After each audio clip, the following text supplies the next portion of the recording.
to just have a quick discussion around yoga meditation. What exactly is it, and just some of the benefits. So there's a lot of meditation techniques and things around, especially today, and some require you to sit there for hours and hours, for a long time, even years, and so on and so forth. Just like to discuss, let's take it and make it really practical. We're in yoga here. So that word yoga is from the root Sanskrit word yog or yuj, yog. Sometimes different parts of India will pronounce it differently, and it means to yoke together. Okay, so that idea of union. Now, of course, the question comes up: what is getting yoked together? And most of the guys will say body, mind, and spirit, which is perfect. That's fine. But let's just unpack that a little bit more. Can also get that distinction. So we have physical body, which is a bit like just arbitrarily, it's a bit like our car. Okay, when we need to look after our car, service it, clean it, wash it, and so on. But we are not the car. We are the owners of the car and the drivers of the car. So we inhabit our physical body. It's a vehicle for our passage on the physical plane in this physical life. The mind, what's normally associated with the mind is the rational mind. So this is the kind of mind seems to arise in the neocortex. We say the rational, logical mind. And the third part of that is the soul. Now, when you say to someone, I never did that, you don't say, I never did that, or I never did that. You say, I didn't do that, or I am not. In other words, everybody, it's universal. We always come here to the heart level, the soul. So what I say, the soul, it's also got three parts. I say the heart, the spirit, and the true mind. So differentiating that between the rational mind in the head. So heart, spirit, and true mind. And of course, in the yoga, in the Eastern traditions, really, in the heart, if they say the mind, they're actually referring to this, which is very interesting. But the heart has the seed or the spark of the divine. All right, resident in the heart. The implication is that on that level of our beingness, we have that spark of divinity within us, and that's also the sort of source of things like Om Namah Shivaya, which is our bow to the Lord within. All those ideas of the spark of divinity or the Atman within the heart, this soul level, heart, spirit, and true mind. So that's basically body, spirit, and mind. That's fine. I like to say soul rather. But there's the implication that we are unifying with the universal consciousness, or if you like to say God consciousness, or all that is, or whatever you know. There's many different terms for it, especially depending on where you're coming from, religions, philosophies, points of view, and so on. So that idea of a universal consciousness, or Brahman in the yoga tradition, unity or some kind of unification with not just on that level, our physical body, soul, and rational mind, but also on a universal level, a cosmic level, if you will. So yoga meditation, basically all yoga, look at Patanjali's Yoga Sutras and the other texts, even the Hatha Yoga Pradipika, which is one of the core texts of the Hatha Yoga people that have taken the physical body and work with the physical body as a vehicle. It's actually, if you read that text carefully, it is really refers to and Patanjali's Yoga Sutras as well, Raja Yoga, which is the meditation aspect of yoga. I just want to say, Sacred Spiral is basically a traditional school in that sense that we do use Patanjali's Yoga Sutras and some of the related texts as a kind of a foundation for the structure and philosophy of the school. And if you look at that Ashtanga system, Ashtanga is the 8 limb system or path, if you like. Asana, which is the physical work, the body work, is only one of those 8 limbs. Okay. In fact, if you read carefully through Patanjali's Yoga Sutras, out of that 196 aphorisms, there's, I think, 2 short aphorisms that refer to asana. So I'm not saying it's not important, it is important, but in a sense, to make the physical body the focus of our yoga meditation, we've already taken, you can do that, but it's like taking a very long way around, because it's not really the actual focus. The focus of yoga is unity with the soul, and that unity with the universal spirit. So yes, we do draw the physical body in, but that's one, it's like our car. We need to look after the car. In that Ashtanga system, yoga meditation, the limbs, the arms, or anga is the arms, 6, 7 and 8 is basically dealing with what's taken together. We say that is samyama. Now samyama is the whole process, is like the start, 6th limb, which is concentration, choosing our object. Then the 7th limb is dhyana, so sustaining that for a while into what we call then meditation. And then the 8th limb, samadhi, basically like merging or becoming one, or that unification with our chosen object.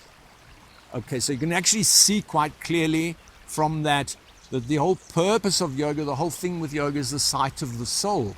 So to choose the body as the object is, it's a long way around. We can do that, but it's a hard and long way around, and it misses the point to some degree. If we think of, there are many, samadhi is a state of consciousness, it's a state of awareness, a state of mind. And we've actually, all over the place, we find examples of genuine samadhi. For example, I love the rock climber Alex Honnold. He's a very famous free solo rock climber. He's done over 1,000 climbs without ropes, some of them extremely difficult. So, you know, Alex Honnold, when he's on the face of the cliff there, nothing below him, one small mistake and it's the end of his life, he's in a state of deep samadhi. So the rock face, his physical body with his fingers and his body, his awareness, his mind, whatever, it's very, very, very unified. There's no, it's extreme discipline, let's put it that way, to focus that samadhi.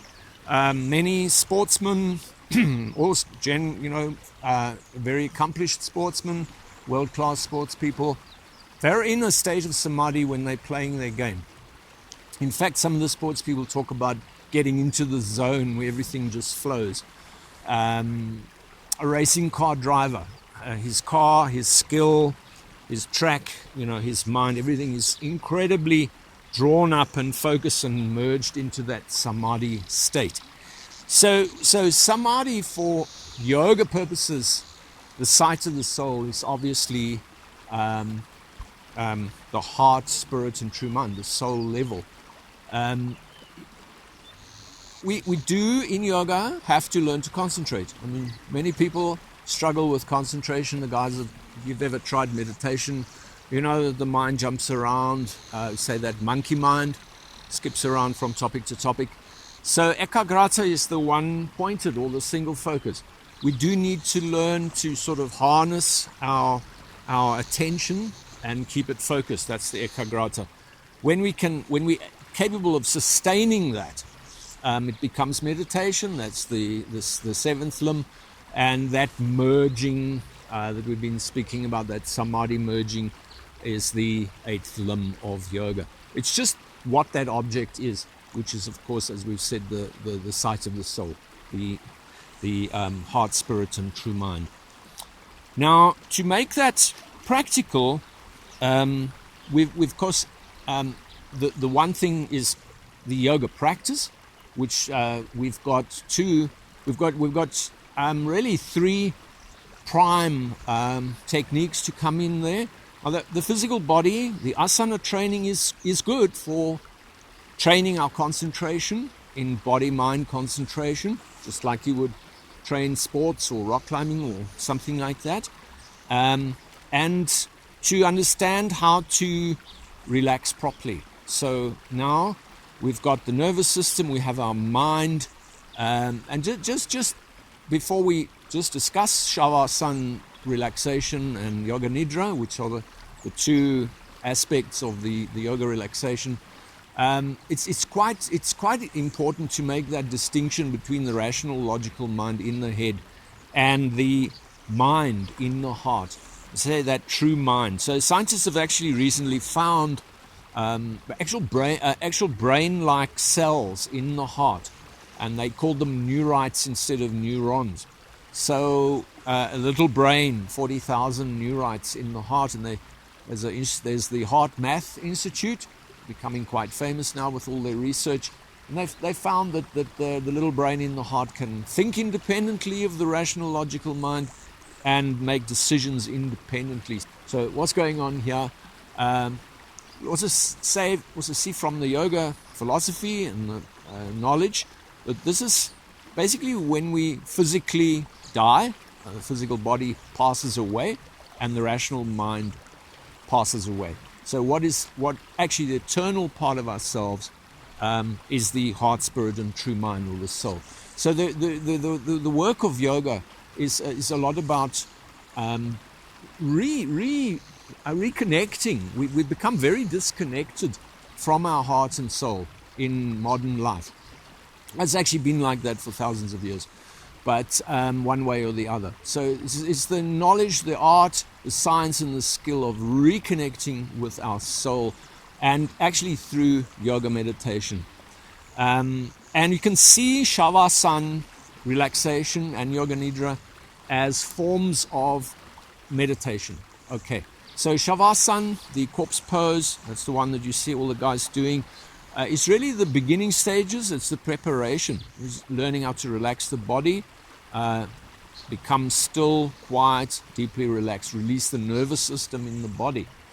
Now, the extension of that is Yoga Nidra, which is kind of like, in a way, the advanced practice, where we say physical body, rational mind asleep, rational mind dormant. When you go to sleep every night, the physical body goes into sleep paralysis. Sounds terrible, but that's actually what it is. It's called sleep paralysis, which is a healthy, good thing. It's catatonic, and so it's immobilized, and the rational mind is shut down out of the picture. Now, basically, the problem is that the majority of us are incredibly deeply conditioned into the use of the rational mind and the physical body in the physical plane day after day after day. So we just don't have experience of another part of ourselves. And this Yoga Nidra is a way to directly take us into that. So body asleep, mind asleep, but our awareness, it is consciousness, but it's a different form of consciousness to waking normal day consciousness, is alert. We're awake in a certain sense. This is basically what the lucid dreamers are doing. It's a lot of sort of rising trends in popularity with lucid dreaming. It's a technique. The Tibetan Buddhists, there's a branch of Tibetan Buddhism that's been doing spiritually orientated lucid dreaming for centuries. And of course the out-of-body guys as well. So out-of-body is slightly different to the lucid dreaming state, but they're all very similar. So Yoga Nidra is actually closer to out-of-body. Physical body dormant. I actually frequently, in the early stages of the practice, I can actually hear apart from sort of losing the physical body, but I can actually hear myself snoring in a way, that sleep or that sleeping pattern of breathing. You can actually hear it. It's like a zone, and then you go deeper, and then you can't hear that sleeping pattern anymore. So those are two of the tools, and of course, just standard meditation, yoga style meditation, doing the training to train the mind, to train the body, So lifestyle, diet recommendations, philosophy, meditation, physical work with asana, breathing practices, pranayama, and so on. And of course, the relaxation and meditation practice is very, very important. But it's really essential to understand what is yoga, why are we doing this, what is this all about. We all here in the physical plane, which is an illusion, that Maya. It is apparent reality illusion, but it's not like there's nothing there. Okay. Classic example is of what an illusion is out for a walk, it's a windy day, you see a big white bird in the tree, you think, gosh, look at that big white bird, it's about to fly away. Get closer and oh gosh, it's just a plastic bag. So it's a mistaken identification of something. So we take apparent reality, daily reality, as real in the sense of our understanding of what real is, and sort of real is actually what's permanent. This is not permanent, it just changes. We say apparent reality or samsaric reality. So a physical body, in the physical plane, we are subject to the kind of laws of the physical plane. So the physical body will degenerate slowly because that's part of the laws of the physical plane. The mind, or the rational mind, has its zone and its function. And of course, the soul, heart, spirit, true mind has its zone and its function. So the yoga, meditation, and of course the benefits of this, the meditation and the benefits thereof, is kind of learning about all this stuff and how to make it practical in our daily lives. How can we live in samsaric reality, and yet through these practices we have a window where we can understand how to transcend it, at least what is going on. Okay, we're all going to eventually, at this point, physically die away, and that's also a good thing for various reasons. But to have the clarity and the peace of mind to actually know what's going on and to leverage this practically in our daily life. This is really certainly my vision for Sacred Spiral and the knowledge that we're putting out there. So I hope that's given some a little bit of coverage about what yoga is, yoga meditation, and why to do all this, and you know the benefit. More of the benefits are peace of mind. So we're still going to go through anxiety and stress and traumas and tribulations and difficulties and lots of good things as well, not just to focus on the negative things. It's been a very difficult time now with 2021 and 2020 with the COVID, upheavals all over the world. So actually this spiritual knowledge is even more, it's always been very, very important, but really right now, the situation in the world, this is really extremely important knowledge for our time right now. So thank you everybody, and tomorrow we'll just take this discussion a little bit further and discuss more in depth about how to make this really practical in our daily lives. Thank you so much. Namaste.